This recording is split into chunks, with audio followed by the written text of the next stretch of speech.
was working for a multinational company. I loved very much the environment. I was learning a lot, but it wasn't my dream.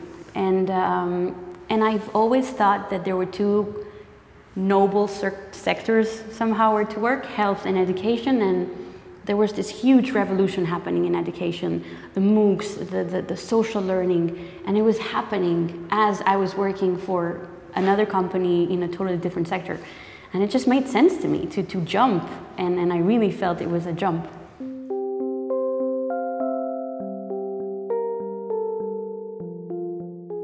I remember when we had the first customer, we were super happy, but then I remember feeling we're making it. I mean, and I remember saying to whoever in the beginning said, don't do this, this is insane. I said, no matter what happens, we've made it. And now, of course, it's been a couple of months and it's about the ambition more. The ambition is to be part of this revolution. Obviously, there's a business type, right? In Spain in particular, there's a market of around, like all that is non-subsidiary trainings, it's around 150 million. We want a percentage of that. Let's say we have a market share target. And that's more in terms of practical things that we're willing to do.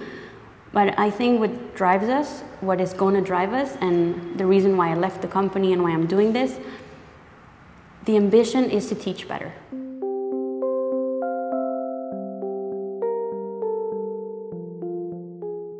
The biggest challenge for me as an entrepreneur and as the kind of the CEO, which means I'm responsible for the business development and a little bit the business background is me, is the focus, keeping the focus of what we're doing and where we're going.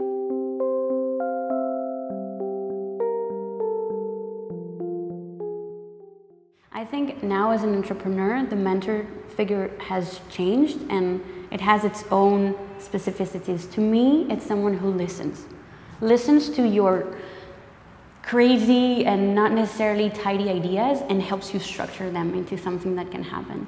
So for me, that is a mentor, someone who's going to help us based on our ideas to develop it. And listening is so, so crucial for us.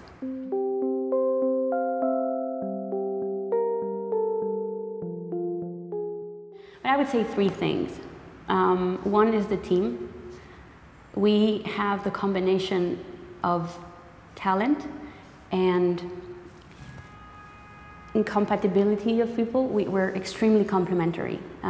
There's one designer, one tech guy, and then there's the business person.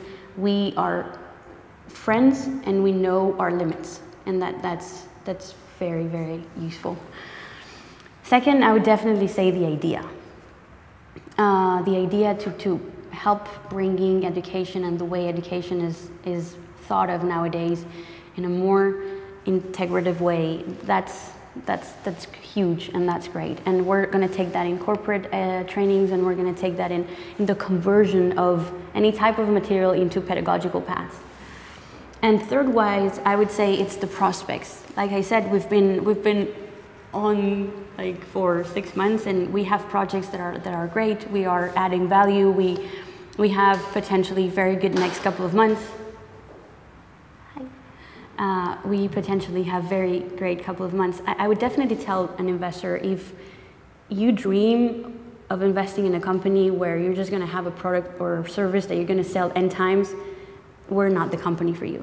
But if you are passionate about a group of people who believe in their idea, in the idea of making education better for anyone who wants to learn, to bring that to creating and opening communities of people that are related to one same interest, then we can make it happen.